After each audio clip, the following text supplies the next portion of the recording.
Pada zaman dahulu berdirilah sebuah kerajaan bernama Nagaradha. Kerajaan itu didirikan Putri Kalungsu bersama putranya, Raden Sarikaburangan alias Sekar Sungsang yang bergelar Panji Agung Maharaja Sarikaburangan. Konon, Sekar Sungsang seorang penganut Shiva. Lah mendirikan candi dan lingga terbesar di Kalimantan Selatan.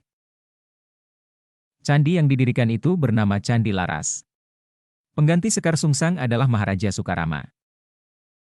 Pada masa pemerintahannya, pergolakan berlangsung terus-menerus. Walaupun Maharaja Sukarama mengamanatkan agar cucunya, Pangeran Samudera, kelak menggantikan tahta, Pangeran Mangkubumilah yang naik tahta. Kerajaan tidak hentinya mengalami kekacauan karena perebutan kekuasaan. Konon, siapapun menduduki tahta akan merasa tidak aman dari rongrongan. Pangeran Mangkubumi akhirnya terbunuh dalam suatu usaha perebutan kekuasaan. Sejak itu, Pangeran Tumenggung menjadi penguasa kerajaan. Pewaris kerajaan yang sah, Pangeran Samudera, pasti tidak aman jika tetap tinggal dalam lingkungan kerajaan. Atas bantuan patih kerajaan Nagaradha, Pangeran Samudera melarikan diri. Ia menyamar dan hidup di daerah sepi di sekitar muara Sungai Barito. Dari Muara Bahan, bandar utama Nagaradha, mengikuti aliran sungai hingga ke muara Sungai Barito. Terdapat kampung-kampung yang berbanjar-banjar atau berderet-deret melintasi tepi-tepi sungai. Kampung-kampung itu adalah Balandean, Sarapat, Muhur, Tamban, Kuin, Balitung, dan Banjar. Di antara kampung-kampung itu, Banjarlah yang paling bagus letaknya. Kampung Banjar dibentuk oleh 5 aliran sungai yang muaranya bertemu di Sungai Kuin. Karena letaknya yang bagus, Kampung Banjar kemudian berkembang menjadi bandar, kota perdagangan yang ramai dikunjungi kapal-kapal dagang dari berbagai negeri. Bandar itu di bawah kekuasaan seorang patih yang biasa disebut Patih Masih. Bandar itu juga dikenal dengan nama Bandar Masih. Patih Masih mengetahui bahwa Pangeran Samudera, pemegang hak atas Nagaradha yang sah, ada di wilayahnya. Kemudian, ia mengajak Patih Balit, Patih Muhur, Patih Balitung, dan Patih Kuin untuk berunding. Mereka bersepakat mencari Pangeran Samudera di tempat persembunyiannya untuk dinobatkan menjadi raja, memenuhi wasiat Maharaja Sukarama. Dengan diangkatnya Pangeran Samudera menjadi raja dan Bandar Masih sebagai pusat kerajaan sekaligus bandar perdagangan, semakin terdesaklah kedudukan Pangeran Tumenggung. Apalagi para patih tidak mengakuinya lagi sebagai raja yang sah. Mereka pun tidak rela menyerahkan upeti kepada Pangeran Tumenggung di Nagaradha. Pangeran Tumenggung tidak tinggal diam menghadapi keadaan itu.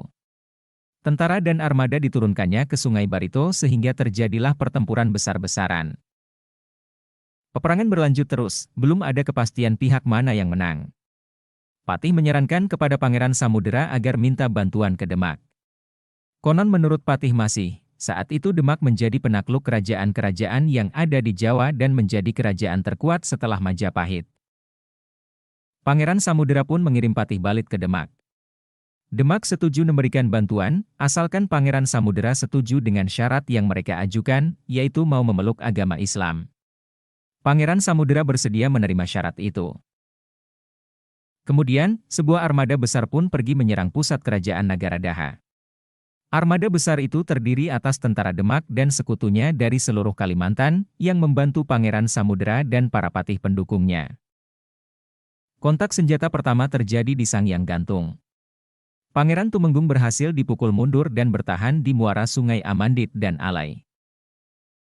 Korban berjatuhan di kedua belah pihak.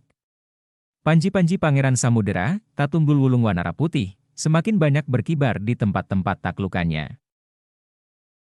Hati Arya Terenggana, Patih Nagaradipa, sedih melihat demikian banyak korban rakyat jelata dari kedua belah pihak. Ia mengusulkan kepada Pangeran Tumenggung suatu cara untuk mempercepat selesainya peperangan, yakni melalui perang tanding atau duel antara kedua raja yang bertikai. Pangeran Tumenggung dan Pangeran Samudera naik sebuah perahu yang disebut Talangkasan. Perahu-perahu itu dikemudikan oleh panglima kedua belah pihak. Kedua pangeran itu memakai pakaian perang serta membawa parang, sumpitan, keris, dan perisai atau telabang. Mereka saling berhadapan di Sungai Parit Basar. Pangeran Tumenggung dengan nafsu angkaranya ingin membunuh Pangeran Samudera. Sebaliknya, Pangeran Samudera tidak tega berkelahi melawan pamannya. Pangeran Samudera mempersilakan pamannya untuk membunuhnya. Ia rela mati di tangan orang tua yang pada dasarnya tetap dia. Akhirnya, luluh juga hati Pangeran Tumenggung. Kesadarannya muncul. La mampu menatap Pangeran Samudera bukan sebagai musuh, tetapi sebagai keponakannya yang di dalam tubuhnya mengalir darahnya sendiri. Pangeran Tumenggung melemparkan senjatanya. Kemudian, Pangeran Samudera dipeluk. Mereka bertangis-tangisan. Dengan hati tulus, Pangeran Tumenggung menyerahkan kekuasaan kepada Pangeran Samudera. Artinya, negara Daha ada di tangan Pangeran Samudera. Akan tetapi, Pangeran Samudera bertekad menjadikan Bandar Masih atau Banjarmasih sebagai pusat pemerintahan sebab bandar itu lebih dekat dengan muara Sungai Barito yang telah berkembang menjadi kota perdagangan. Tidak hanya itu, rakyat negara Daha pun dibawa ke Bandar Masih atau Banjarmasih.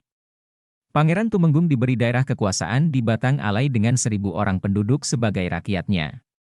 Negara Daha pun menjadi daerah kosong.